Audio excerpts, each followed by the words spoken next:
The story of Easter is the story of life, hope, and love. Life over death, hope over despair, and love over hate. Good Friday was in so many ways anything but good, because it reminded us of the very worst of humanity, of those who would harm, hurt, and destroy. The God who came into our world full of grace and truth. The God who loved unconditionally and gave and gave and gave. How could anyone not respond to this amazing grace, but with gratitude and a desire to take part in this incredible vision that Christ presented to the world? A world renewed, a world restored, a world brimming with possibility and hope, a way of life, a program for peace, a project that would change the world. But people tried to destroy it, and even tried to destroy the God who was made known in the baby of Bethlehem and the man from Nazareth, who not only embodied love, but was love, and is love, and was and is the very Son of God. But Jesus refused to give in to the temptation to climb down from that cross, or to produce a miracle that would mean that he wouldn't actually die. No, he refused to give in to that all too human response, and instead he absorbed all the pain and anger and hatred.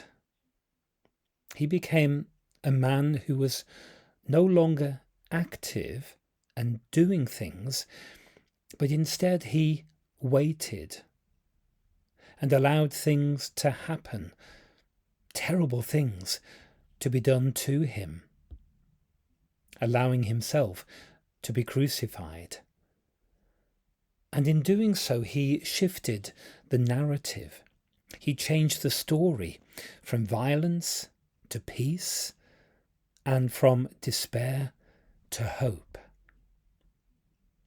And then, on Easter Sunday, we encounter love itself. We are told that early on that first day of the week, the sun had risen.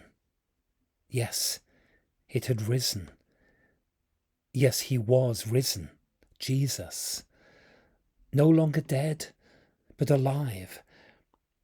And then this white-robed figure spoke to Mary Magdalene and Mary, the mother of James and Salome, speaking from inside the empty tomb, telling them not to be afraid.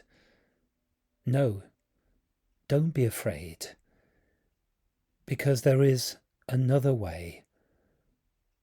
The cross was not the end of the story. And they were alarmed and scared and even terrified. But those words of hope and encouragement kept ringing in their ears. Don't be afraid. Don't be alarmed. Don't be scared. All is well. All will be well. And don't look here. No, now is the time to move on. You will see him. Move forward and see beyond the despair and grief to a place of hope and joy. And listen, you've a job to do, to tell the others that he is alive. But still they're afraid, and perhaps that fear would stay with them for a long time.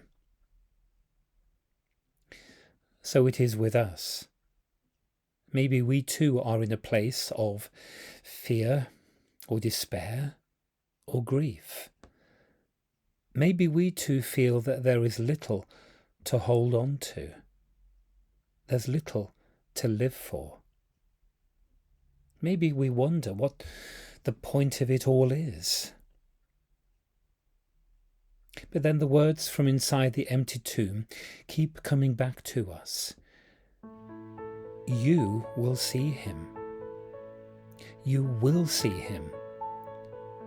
You will see him. Hold on to that hope and assurance and promise, and let it grow inside you like a tiny seed, that it might be the beginning of something new and fresh and hope-filled.